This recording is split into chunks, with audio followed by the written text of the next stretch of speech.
Hello, I'm Jeffrey Horning for Algod College, and today I'll be presenting social media, the benefits and pitfalls, and this presentation is intended for students, faculty, and staff here at Algod College. So today what we're going to cover is just a little bit of a reminder of what is social media and what are some good guidelines that we all need to remember when we're dealing with social media. So everybody knows what social media is. It's part of our daily lives regardless of our age. But most of us think it stops at Facebook and Twitter. But actually that's not true. Anywhere we can see you online is social media. So if you post Skype statuses or Google Plus updates, LinkedIn updates, these types of things are social media as well, especially Instagram and other Vine and other photo sharing and video sharing applications. So the benefits of social media are pretty obvious. We use it to stay in touch with friends and family from around the world. When I first went overseas when I was much younger, it took 2 weeks for a letter from me to reach a friend of mine at home. And it took them another 2 weeks to send a letter back. Now I can log on to Facebook Messenger and within 5 seconds, I think it's actually faster, it's 1 second, my family can get the message I just sent them. Or I can post a status update or a picture and everybody can see it.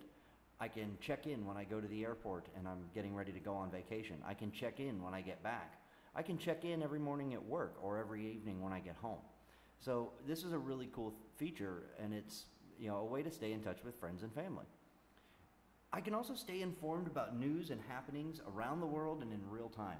That is just so wonderful. I don't have to wait for a newspaper to publish something. If something happens in America or something happens in Canada or any place I'm interested in, I can see it almost instantaneously. There were live feed footages while I was on vacation coming out of Moscow from the subway collapse. These weren't from the media. These were from people with cell phones, cameras, who were uploading to Facebook and other social networking sites. The other thing that benefits that social media really does for us is it promotes an open and transparent news media. There are governments around the world that would prefer the media wasn't open, and social media makes it very difficult for them to silence people who want to be heard.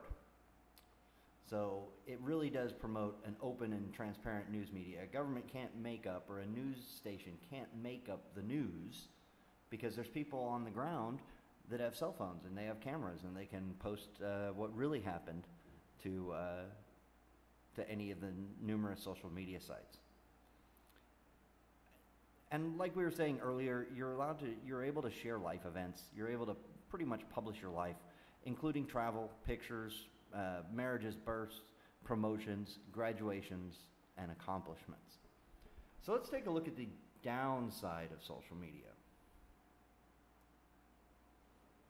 So probably the number one, especially at a medical science college, the number one thing I have to tell you about is that with social media, you inadvertently have the ability to publish sensitive information.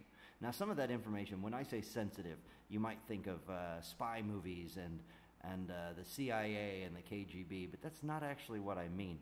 Business information that is proprietary, such as if I'm working on a project with my boss and 2 other people are working on it, and you happen to overhear us talking about it, and you think it's exciting, and you say, wow, Mr. Jeffrey and Algod College are getting ready to launch a brand new program. Well, everybody in the kingdom that you have on your Facebook feed just read that. And some of them might work at competing institutions, competing businesses. And that is not actually okay. That's proprietary business information. And that technically would make you guilty or culpable to corporate espionage. And that's not something you want to do. So you need to be very careful what you publish. Security info. Imagine if I was in the United States and I worked for the police department and I posted a Facebook status of everybody called in sick today. I'm the only policeman on the street. How would that work? You think that would be a good idea? What do you think the criminals would think about that? Okay, and then pictures, of course. What about you're on scene and you see something that you've just never seen before? You see a man who's been struck by a large truck and he was knocked 30 feet into the air and his arm has been detached. His arm has been amputated, traumatically amputated. If you take a picture of that and you post that on Facebook or you post that on Twitter and you say, look what I did this morning, it's really inappropriate, it's unethical, and it can get you in a lot of trouble. It's not something you want to do. Imagine how that family must feel. I mean, what if you get the patient's face in that picture and you post that online? What if his family hasn't been notified yet, but they happen to be friends with you on Facebook? They see their loved one laying there with a look of agony on his face, missing an arm. That would be horrible. We don't want that to happen. So the next pitfall is a pretty obvious one, I hope, but just in case, let's cover it. The ability to anonymously publish lies or false stories. Okay, I don't have to sign up to Facebook with my real name. I don't have to use a real email address. I could name myself Crazy Guy 55, and my email could be crazyguy55@hotmail. And I could go to whatever website I wanted to and say whatever I want. And I could say, I could post horrible stories about this person did this or this person did that, this wife is unfaithful, this husband is a bad man. I could do whatever I wanted to, and it would be hard to find me. They would find me eventually, but it would be hard to. So you can't believe everything you read online because it's really easy to publish false stories. It's also really easy to publish false stories with a Photoshop picture of them. This happened in New York with Hurricane Sandy, or Superstorm Sandy. Somebody took a picture of an F5 hurricane that occurred over the water out off the coast of Florida, I believe, maybe in the Gulf of Mexico, and posted it on top of a picture of New York City. It was a Photoshop picture. But when showed that image a month later, people said, yes, they saw it. That's what inspired them to leave their houses, or they remember how bad it looked. And yet that image is fake. It's a Photoshopped image. So you've got to be really careful of what you see out there. Accidentally making yourself look bad with constant negativity or socially unacceptable pictures.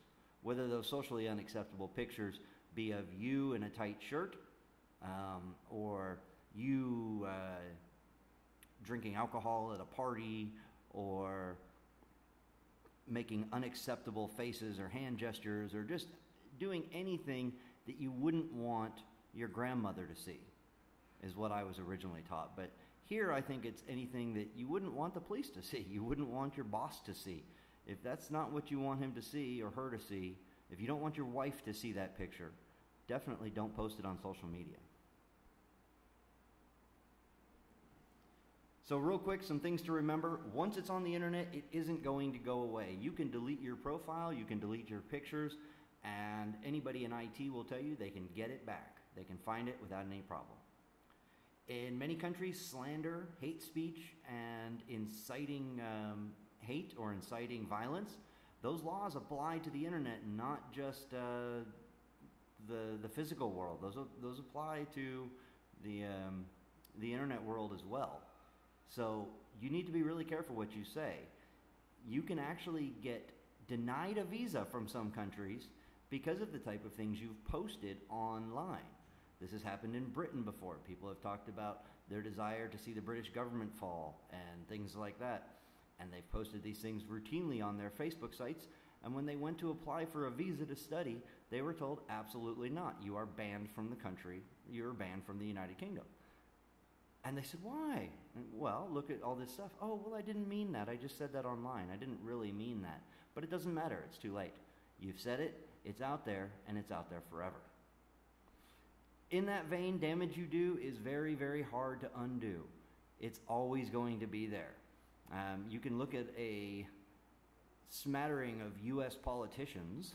I hate to cast the mirror back onto my own country, but you can look at U.S. politicians and see all the things that they've done online that they now have to try and apologize for. And people don't forget those things. It takes a long time to erase something bad that a politician did online.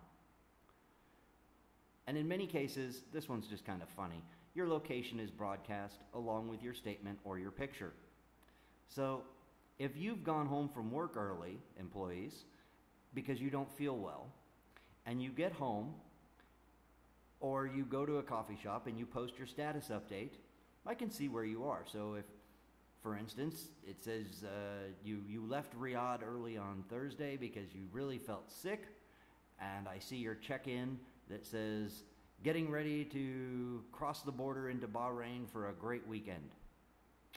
That's bad, because now I know everything you said was a lie, and I have to wonder what you ever say is the truth. So remember, your location is broadcast, along with your statement or picture in many cases. So some guidelines: keep your list of friends to your actual friends. Stay positive or neutral in your statements. It's okay to be a little political if you want on social media, many people are, but try and stay positive or neutral. Don't post pictures or updates that may contain sensitive information. Don't post disparaging remarks against people, institutions, or governments unless you're ready to suffer the consequences for those remarks. Remember, slander laws apply in some countries. Maybe more importantly than all of that, especially for those of us who get paid to do what we do, remember that with minimal computer savvy, the IT department at your employer or your next employer can get a pretty good impression of who you are just by looking at your social media. Now, you might think that your social media is locked down tight, it's secure, but I can promise you that somebody has tagged you in a post, somebody has mentioned you, that all I have to do is search through some deleted stuff. It's not really a difficult thing to do, and I can find out, everything that you've said and done in the last year or two. That's not a good thing for most of us. Most of us have had a moment where we've said something silly online, and we really wish we could take it back, but you can't. So these are your guidelines for using social media. We hope you have a great year here at the college. Remember, if you have any problems, go to your boss. Don't post them on Facebook.